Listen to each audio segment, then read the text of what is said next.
అసెంబ్లీలో మమ్మల్ని ప్రశ్నించాలా, అప్పుడు కదా అసెంబ్లీలో అసలు ఏం జరుగుతుందని తెలియడానికి. లక్ష్మణ్ గారు, లక్ష్మణ్ గారు 124 మంది కూర్చుంటే రైట్. లక్ష్మణ్ గారు ఒక ప్రశ్న అండి. కూర్చుంటే ఏం ఉపయోగం? లక్ష్మణ్ గారు, జగన్మోహన్ రెడ్డి గారు ప్రతిపక్ష నాయకుల లేకపోతే అధికార పక్ష నాయకులు ఎవరిని కొద్దిసేపు పక్కన పెడితే ఆయన పులివెందుల ఎమ్మెల్యేనా అవునా కాదా? ప్రజలు గెలిపించారు ఆయన నేను అడిగిన దానికి స్ట్రైట్ గా ఆన్సర్ చెప్పండి. ఆయన పులివెందుల ప్రజలు ఎమ్మెల్యేగా గెలిపించారా లేదా? విజయ్ గారు, ఆయన పులివెందుల ప్రజలు ఎమ్మెల్యేగా గెలిపించారా లేదా? Yes or no? నేను ఎస్ ఆర్ నో ఒకటే. ఆయన్ని పులివెందుల ప్రజలు ఎమ్మెల్యేగా గెలిపించారా లేదా అన్న దానికి మీరు ఎక్స్ప్లెనేషన్ అవసరం లేదు. Simple word yes or no. మీ సమాధానం కావాలా? ఎస్ ఆర్ నో చాలు కదా దానికి. మీ సమాధానం కావాలా వద్దా? చెప్పండి. వినండి, మీరు అడిగారు కదా నన్ను ఆయన పులివెందుల ఎమ్మెల్యే కాదని. పులివెందుల ఎమ్మెల్యేగానే గెలిపించారు ప్రజలు. చంద్రబాబు నాయుడు గారిని కుప్పం ఎమ్మెల్యేగా గెలిపించారు. పవన్ కళ్యాణ్ గారిని పెట్టాపురం ఎమ్మెల్యేగానే గెలిపించారు. ముఖ్యమంత్రి గాను లేదా ఉప ముఖ్యమంత్రి గాను మినిస్టర్లు గాను ఎవరిని గెలిపించలా. గెలిచిన తర్వాత ఒక కేబినెట్ నిర్ణయం తీసుకొని నువ్వు ముఖ్యమంత్రి, నువ్వు ఉప ముఖ్యమంత్రి, నువ్వు ఆ శాఖకు మంత్రివి, నువ్వు ఈ శాఖకు మంత్రి అని ఒక రాజ్యాంగబద్ధంగా ఒక బాడీ అనేది కాన్స్టిట్యూషనల్ బాడీ అనేది మనం ఏర్పాటు చేసుకున్నాం. అది మీరు తెలుసుకోవాలా. ఎవరైనా ఆగండి. ఫస్ట్ అసెంబ్లీ అనేది ఒక ఎమ్మెల్యేలు మొత్తం కూడా ఉండేటువంటి ఒక సభ.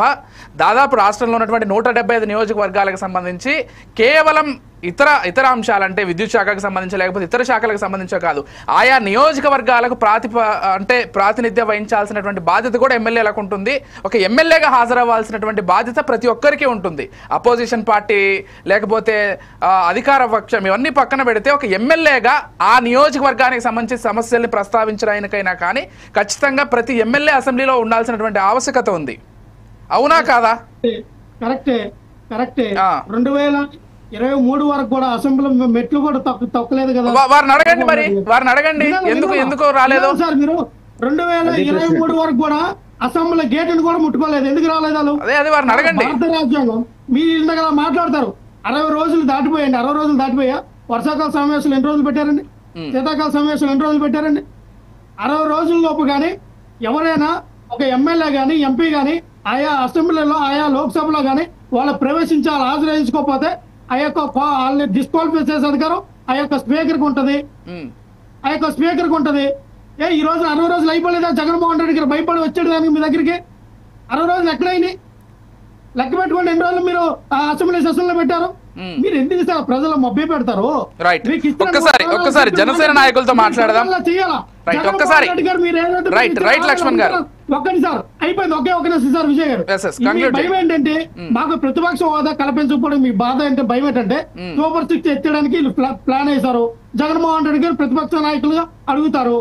వీళ్ళు ఇచ్చిన హామీల మీద ప్రత్యేక చర్చ జరుగుతుంది.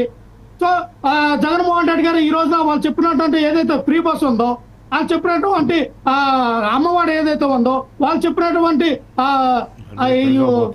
గ్యాస్ సిలిండర్ ఫ్రీ అయితే ఉన్నాయో వాటన్నింటిని కూడా ఫీజు రియంబర్స్మెంట్, ఆరోగ్యశ్రీ ఇవన్నింటి మీద జగన్మోహన్ రెడ్డి గారు అడుగుతారు, ప్రశ్నిస్తారని మీ భయం కదా. అందుకే కదా మీరు ఈ రోజున మీరు చేసినటువంటి ఈ 9 నెలల్లో 1,50,000 కోట్లు అప్పులు చేసి ఏ పథకం అమలు చేశారు? రైట్. ఓకే అండి. సరే ఇతర విషయాలు పక్కన పెడదాం. ఓకే ఒక్కసారి